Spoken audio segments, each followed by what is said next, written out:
얼마를 버세요? 아버지와 아들의 감동적인 이야기. 한 남자가 일을 마치고 늦게 귀가했습니다. 그는 지치고 짜증이 났습니다. 집에 도착하자 6살짜리 아들이 문 앞에서 기다리고 있었습니다. 아들이 아빠를 보자 다음과 같은 질문을 했습니다. 아빠, 질문 하나 해도 돼요? 아버지가 대답했습니다. 그럼 무슨 질문이니? 아들이 물었습니다. 아빠, 한 시간에 얼마를 버세요? 아빠가 화를 내며 답변했습니다. 그건 몰라도 돼. 왜 그런 것을 묻는 거니? 아버지가 대답했습니다. 꼭 알고 싶다면 말해주지. 시간당 1,800원이란다. 아들이 머리를 숙이면서 대답했습니다. 그럼 아빠, 저에게 900원만 빌려주세요. 아버지가 불같이 화를 내며 말했습니다. 바보 같은 장난감이나 말도 안 되는 물건을 사기 위해 이런 것을 물었다면 엉뚱한 소리 하지 말고 내 방이나 가렴. 이 말을 들은 어린 소녀는 조용히 자신의 방으로 가서 방문을 닫았습니다. 몇 분 후 남자는 진정을 하고 아들과 나눈 대화에 대해 생각해 보았습니다. 꼬마가 돈을 달라고 한 적이 거의 없는데 그렇게 말한 걸 보니 분명 사고 싶은 것이 있는 것이 분명해. 남자는 어린 아들의 방으로 가서 문을 열었습니다. 아들에게 다가가서 물었습니다. 우리 아들 자니? 소년이 대답했습니다. 아니요, 아빠, 안 자고 있어요. 아버지가 말했습니다. 생각해보니 내가 심하게 한 것 같구나. 여기 내가 달라고 한 돈이야. 아버지는 이 말을 하고서 어린 소년에게 900원을 건넸습니다. 어린아이가 자리에서 일어나 앉았습니다. 미소를 지으며 큰 소리로 대답했습니다. 고맙습니다, 아빠. 그리고는 베개 아래에서 구겨진 지폐를 몇 개 꺼냈습니다. 아들이 이미 돈 있는 것을 본 남자는 화가 나기 시작했습니다. 아들은 천천히 돈을 세었습니다. 아빠가 불평했습니다. 아들, 이미 돈이 있는데 왜 돈을 달라고 한 거니? 어린 아들이 대답했습니다. 돈이 조금 부족해서요. 그런 다음 소녀는 그 돈을 아빠에게 주면서 말했습니다. 아빠, 여기 1,800원이에요. 아빠의 한 시간을 제가 살 수 있을까요? 내일 일찍 집에 와서 저녁을 함께 먹고 싶어요. 아버지는 아들의 말에 울컥했습니다. 그는 어린 아들을 포옹했습니다. 아들에게 화를 낸 것에 대하여 미안한 생각이 들었습니다. 우리 모두는 힘든 삶을 살고 있습니다. 항상 시간이 부족할 수 있겠지만 소중한 사람들과 함께하는 약간의 시간을 가져보는 것은 어떨까요?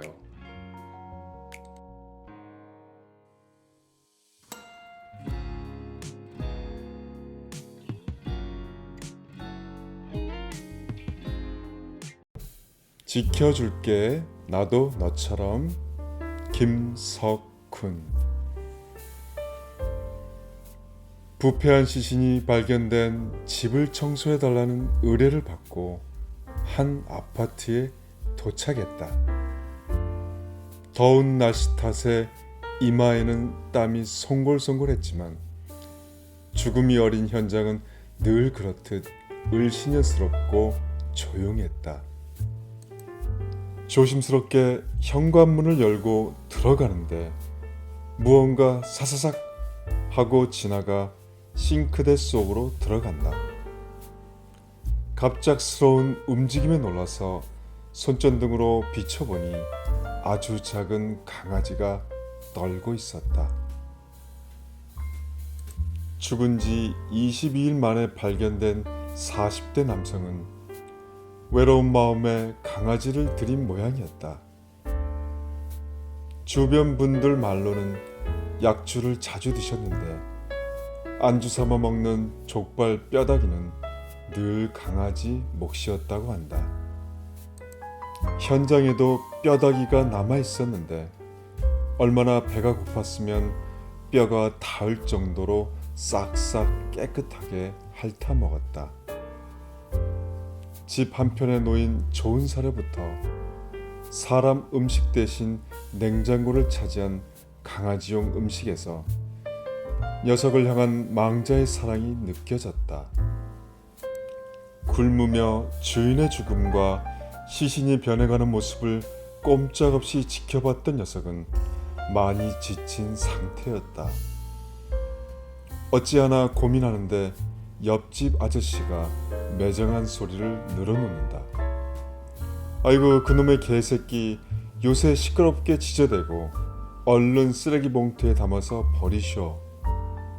평소 조용했다던 강아지는 주인이 죽기 전으로 꽤 시끄럽게 짖었나 보다. 주인이 이상하다고 도움을 요청한 건데 그 일로 이웃 사람한테 미움을 샀다. 망자의 형과 형수에게 전화했다. 강아지가 시신을 지켰다는 말에 그들은 우린 그런 거 못 키우니까 알아서 하세요 하면서 치를 떤다.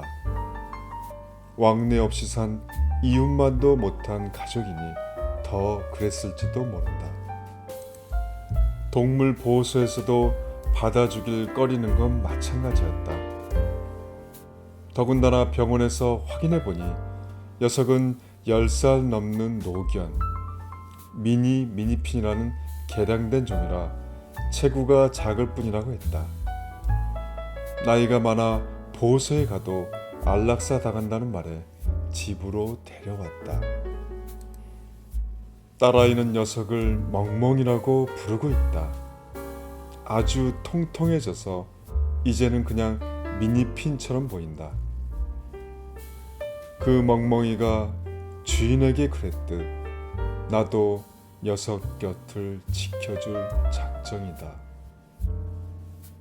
오늘은 김석훈님 지켜줄게 나도 너처럼.